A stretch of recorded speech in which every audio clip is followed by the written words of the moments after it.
Listen, bitches, I got a fucking gripe, okay? And the gripe is about when you're in a car and you're being a good human being and you're using your blinkers. Girl, you're stopping when you should be stopping. You're not tailing people. You're not screaming and yelling at people. You're not throwing water bottles at people. Excuse the lighting. I spent the last 10 fucking minutes trying to figure out the lighting for this, and I keep seeing shadows.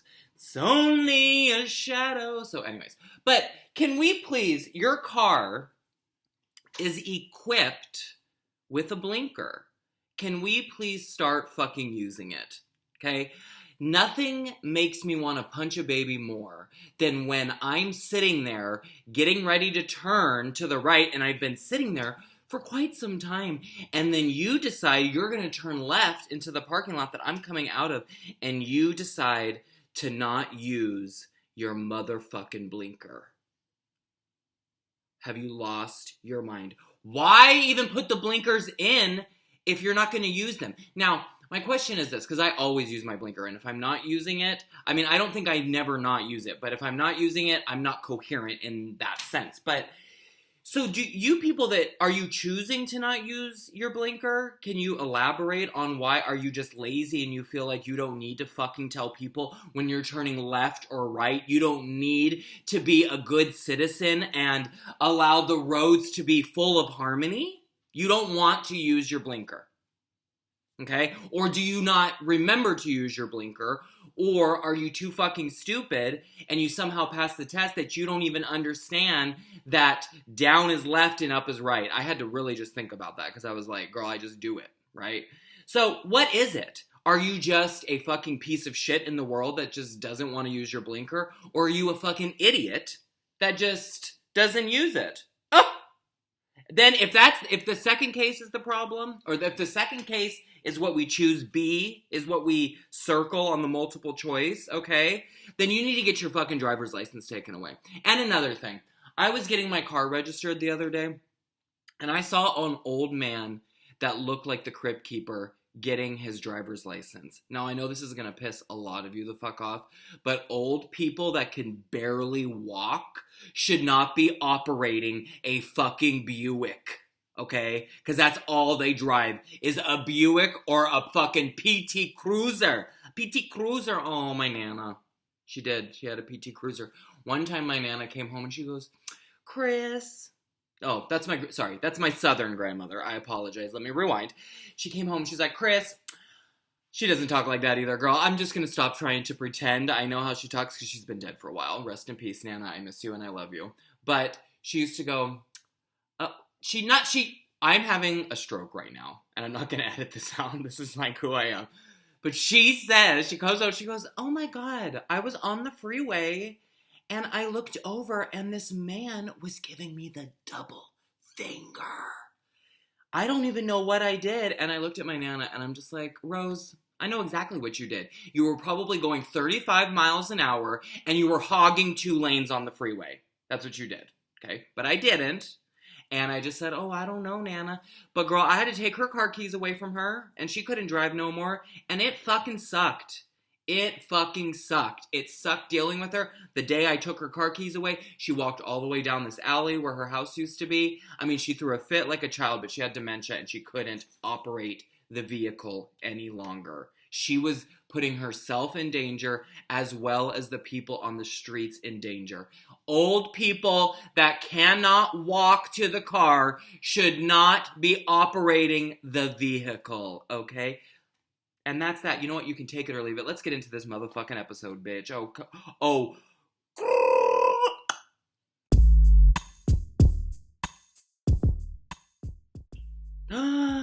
Welcome back. Welcome back to the Hall Monitor of the Universe Show. The Hall Monitor of the Universe Show. The Hall Monitor of the Universe Show. Ooh, fuck me. Hi. So I thought long and hard. I'm like, what are we going to talk about?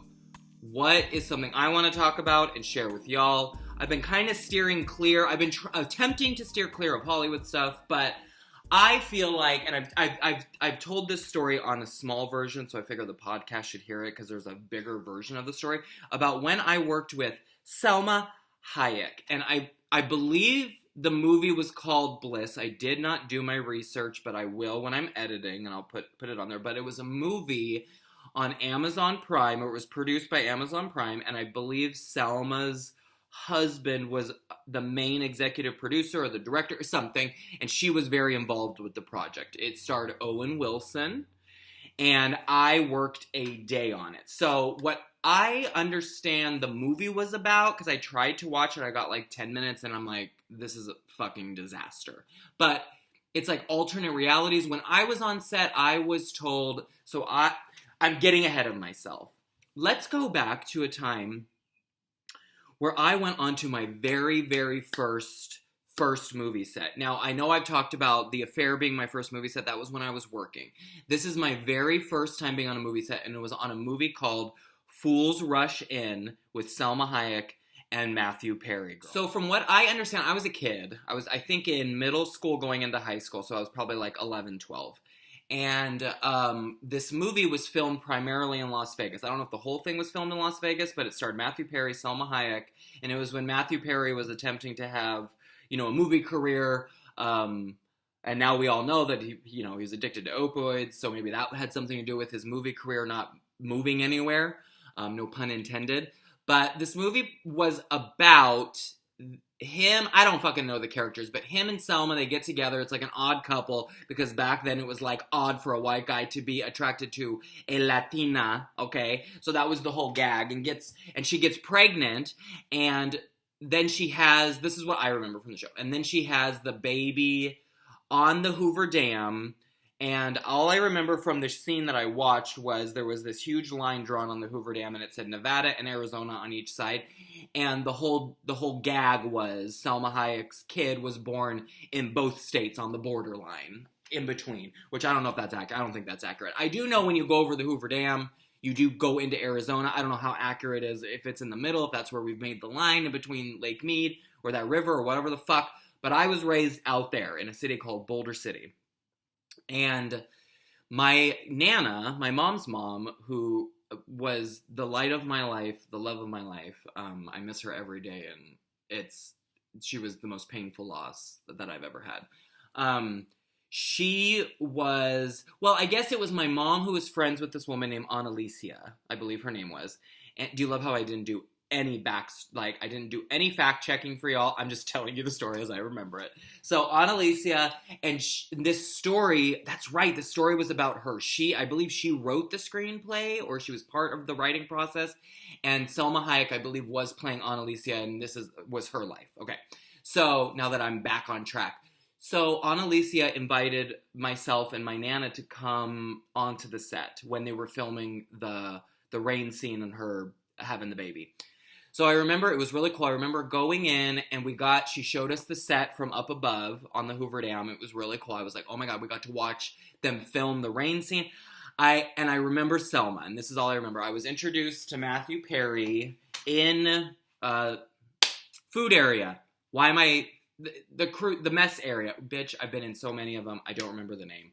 Y'all know the name. It's where we all hang out to get our water, our snacks, that area, and it'll come to me soon, and I'll blurt it out like Tourette's. Okay, so I was there, and I remember meeting Matthew Perry, and I remember him shaking my hand, and I remember he had a missing finger, and that's all I remember. Okay, that's what I remember as a child. I know that's judgy, but that's what I remember, and it icked me out. And then I met Selma, and she didn't touch me or anything, but she was crazy. I remember she was just like, I mean, not like that, girl. Is that racist, girl? No, but she was just all over the place, okay? She was here, there, everywhere. So, that was fun. That was my first experience. I don't know if I caught the acting bug in that moment. I don't know where I decided to go off and ruin my fucking life and go to Hollywood and attempt to be an actor, writer, comedian. I don't know if that's what got me. Maybe it was subconsciously in my head. I saw this huge production where they were on the Hoover Dam, a place that I grew up next to, and these actors, there was a fake rain scene. I mean, yeah, sure. This I was just like, oh my fucking God. how do I get onto this set and work? Cut back to, I moved to Los Angeles. I'm an adult. I'm in my mid-30s, living the dream in Los Angeles. Okay, look at my new phone case, girl. Isn't it so cute with my new iPhone, girl? It's purple, dark purple, bitch. So I get cast for, it's background acting. It's through Bill Dance Casting. I don't know if Bill Dance is still around. He's quite a fucking motherfucker. I have to say, Bill Dance, if you do see this. He was one of the first people that booked me. I worked on Westworld, which was one of the worst fucking experiences ever. Bill is funny. So Bill, if he's still around, whatever, I just think he was so kind to me, okay? He was always so kind to me, I think because he wanted to fuck me, but he was kind to me. He was always very nice. When I would see him do to other people, he was crazy. He was so fucking rude to other background actors. He would yell at them. He would call them stupid. This one girl told me, I was like, what? The funniest thing that Bill Dance did was, in the time of technology, when everyone can just put an address in, he would get on these voicemails. So this is like casting for background casting. Sometimes the casting will leave voicemails, and you have to listen to this long, detailed voicemail, and they won't tell you the juice of where stuff is, or what you need to wear till the end. So you have to fucking be ear-raped by these casting directors about a bunch of fucking nonsense. But he was the queen of it, baby. He would tell you from every way in Los Angeles how to get to the set. He'd be like, okay, you're going to go down 101, and then you're going to make an exit off of this street, and then you're going to make a left onto this street, and then the theater is across the other I'm like, bitch. I mean, I don't know. Now that I'm saying it, I'm like, how funny. He must have loved to hear himself talk, girl, but it would infuriate. So he booked me on this, and they booked me as, because when I got there, I was a little confused. Everyone was dressed in formal, and I fucking hated doing formal shit. I hated it. Especially if the shit was outside. Fuck that. Now, if I was a regular actor getting paid good rates, absolutely. You can fucking put prosthetics on me, bitch, and put me in the sun. But as a background actor and being treated like a piece of shit every day, I do not want to be in a tux in 100-degree weather. So we were filming out in the valley somewhere, like far, far out. Like I don't even feel like we were in Los Angeles anymore. We're out of college. In Reseda, maybe? I'm thinking Reseda, the Reseda area. I don't know. So we're filming Bliss at this. I get there, everyone's dressed up. I am a protester. So they put me in normal clothes. Kind of little futuristic-y clothes, but I had to wear their clothes, which is so annoying.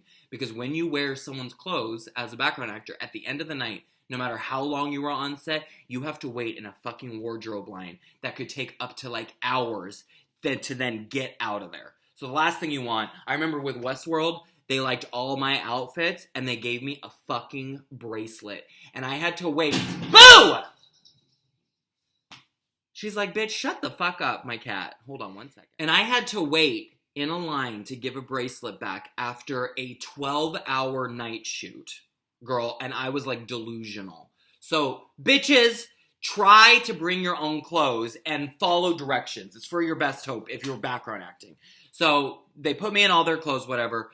They give me this huge, props gives me this huge sign. I can't remember what it said, but it was very heavy. And it had a point on the end, but it was a very proper, like, picketing sign. And it was a huge scene. And, okay, so the first interaction with Selma. Let's get to the first interaction with Selma. So we have holding. Holding is where you sit. Sometimes it's inside, sometimes it's outside, sometimes it's covered, sometimes it's not, sometimes it's raining, sometimes it's not covered, girl. It's all bullshit. But there were two holdings. There was one outside and there was one inside. I was put in the inside holding because I was getting ready to go onto set. And we had been waiting. There was no air conditioning in the building, so it was hot. So I was like this, and I like kind of closed my eyes, which is totally normal. Okay, we're waiting. Who cares? I'm sure people will say, don't close your eyes on sets. Fuck off. I'm sure Bill Dance would say that. Fuck off, okay? So don't fucking tell us what to do. You don't know what we're going through. You don't understand. Maybe one day, Bill, you were a background actor like 20, 30, 40 years ago when you were young. But the game has changed. So stop acting as if the game is... That is why I think it's so funny. These older, more established people tell you how to navigate or do something with something that they learned a long-ass time ago. Okay? Don't listen to these motherfuckers. So, wait. What was I talking about? So I have my eyes closed, and Brody! Thank you. Licking his ass. I wish I could lick my own ass, girl. I'd never leave the house. So, now I'm getting sidetracked again. I need to stop telling jokes because then my brain gets sidetracked from the story I'm telling. What is the story I'm telling? Salma Hayek. I'm laying. I'm sitting here like this, and I'm laying, and I have my eyes closed, and all of a sudden I hear, "It could be worse. You could be in heels." And so I was like, what? And I open my eyes and I look, and Selma is semi-sitting in front of me. Her costume person is taking off her heels because she can't take them off for whatever reason. I see this all the time with actors, that they can't be brought to take off their own shoes. But girl, I don't know. Maybe I would be that lazy. I don't fucking know. But she has this lady taking off her shoes. And I go, oh. And I got kind of like weirded out because I knew when I opened my eyes, she's looking straight at me. I was like, oh, she's talking to me. And I go, oh, well, I mean, I've been in heels before. It's not that hard. And she starts to walk away down this, because we were in this theater. We were in a theater, and then we were in the filming was happening in like the lobby area. So she starts walking down, and as she's walking, she goes, "And you could be in roller skates." Ha ha ha ha ha. And I'm like, roller skates? What the fuck is this bitch talking about? I found out later that there was like a roller skating scene a week prior. So that's why roller skates were in her head. So she was saying. So pretty much Salma Hayek was telling a background actor who was getting paid way less than her, it could be worse. You could be in heels. And I'm thinking, bitch, I've been in heels. I've been cinched, plucked in heels. I have been as snatched as you have been. Okay? So don't, whatever. But I didn't say any of that. She made me fucking nervous. And that was my first interaction. There's 2 more. So we go to set. And I am the first one out for the protest. So what I understand was going on in the movie was Bliss, in this world they're living in, that Selma and Owen are living in, nothing is bad. Everything is good. There is no bad emotions. And we're people that are breaking through the reality, these protesters saying, there is bad, this is all bad, we're all brainwashed. That's what I understood. I didn't watch the movie. I don't know what really went on, but that's what I understood what we were doing. So I was the first one out, and there was like a fight scene where I landed on set. And it was like all this broken glass everywhere. So I come out, and they have me go right over there. So I'm like standing around the broken glass. So I'm like, I'm protesting, We cut.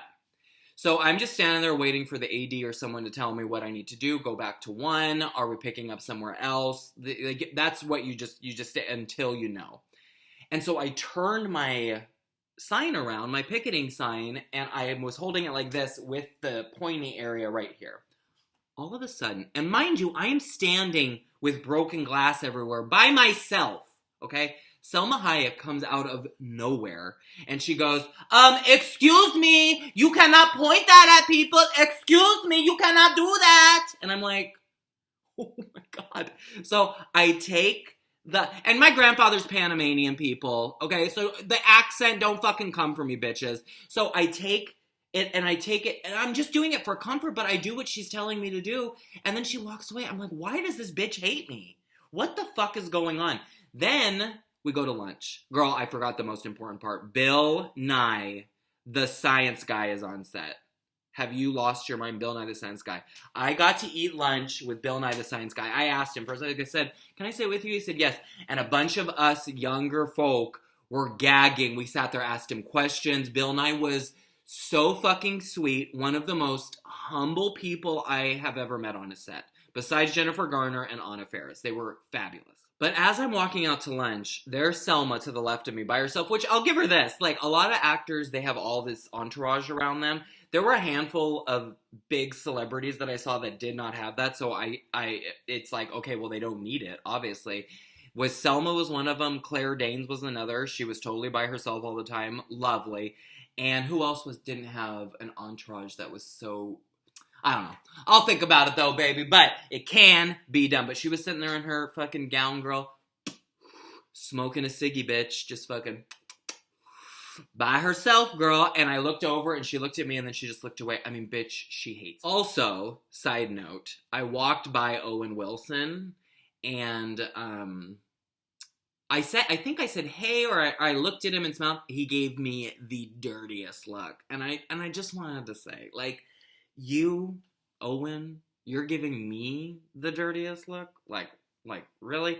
And his stand-in, which if you don't know what a stand-in is, it's a person that looks like or is height-wise, body type of someone, because the actors don't like to, I don't know why this has happened, but the actors don't like to rehearse with the camera people. I guess it takes them too much time or something like that.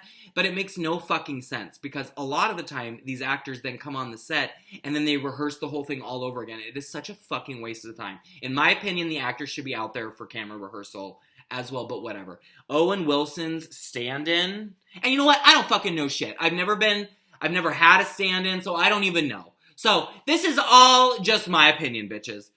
His stand-in was hot. He could fucking take his tongue and put it up my ass. He was so hot. Owen Wilson, boo, was not. So the last and final scene that we film of the day, so me and this, my friend, oh my God, it's, I'm sorry, baby, I'll tag you in this, but I got placed with this lovely woman who's on my Instagram, Salma, I think her name, no, it's not Salma, we're talking about Hayek. I cannot remember, baby, but you know who you are, and I got placed with her, and we got kind of like put with the, oh my God, what is the stunt? We got put with the stunt people, and we were doing this huge fight scene where Selma has to get through the crowd to get to Owen, and Owen has like this magical power he does, and we watched him do it a couple times. It was ridiculous. I was like, this movie, I mean, even filming it, I was like, this movie is gonna be utter shit. Utter shit. Who would put Owen Wilson and Salma Hayek together? Like, Salma Hayek would fuck Owen Wilson? Give me a fucking break. Never mind. I'm gonna get off of Owen Wilson. I get so mad when someone is rude to me, and then I just want to rip them to pieces. Like they give a shit about what I have to say. So we're practicing, we're doing the fight scene, and I have this one girl. What was interesting was the girl I was with, the stunt double, this tall, good-looking black guy, during rehearsal kept touching her ass and like groping her. So I started to, when we were rehearsing, she told me, I started to like move her away from him. Anyway, I didn't realize I was doing that, but I love that she contacted me later and she was like, thank you so much for watching over me and protecting me because that guy was grossing me out and he was doing inappropriate shit. We should have reported his ass. I'm sure I could figure out who he is. We should have fucking reported his ass though. That just goes to show you the shit that goes on with men. I could do a whole episode of the shit that I've seen background men actors do to background girl. I mean, it's a fucking cesspool of bullshit. So they bring Selma on set. We're done rehearsing, we're waiting. And Selma is going down through the crowd and she's saying hi to everybody. She's like, hey, oh, hey, you looking good, yeah. Hi, She gets to me and she does this. And looks away. I was like, what? And my friend sees it and she goes, what was that? I go, she's been doing this shit to me all fucking day. She's like punking me. And what I said to my friend was, I said the funniest thing ever is she is one of the very first people I met that's a celebrity. And I remember as a 12-year-old kid thinking she was crazy. And now as an adult, I am in front of her again. And I'm like, no, bitch, she's fucking crazy. And I love it, okay? I know I've been sitting here saying, but her giving me a dirty look, my friend was saying this. She's like, I think she likes you. That's why she keeps picking on you. And maybe she did like me. I don't know. From what? Because I started to watch interviews with her, and she's very candid in interviews and open and forward. And then I saw an interview where she, like, argued with the Marvel director of Eternals, and she got into it, and they talked about it. And I was like, okay, so she's total fire. Totally her. That's just who she is. That's just her comedy. And, I mean, if for some odd reason Selma sees this, thank you, baby. It was a very fun day. I'm sorry the movie was just utter garbage. I don't know if you had anything to do with it. I mean, it was bad. Okay. But we've all made bad stuff, right? I mean, I wasn't in a Fast and the Furious movie, so there you go. Anyways, that's my story about Salma Hayek and Bill Dance Casting. If anyone knows if Bill Dance Casting is still out there. I do know that they fired them for the newest season of The Westworld. And I'm just interested to know if Bill Dance is still living in Toluca Lake, girl fucking probably diddling boys. I'm just joking. I don't know nothing about that. That was a joke! Anyways, please subscribe, like, And if you don't like this, you want to complain, my name is Sarah Paulson. Thank you.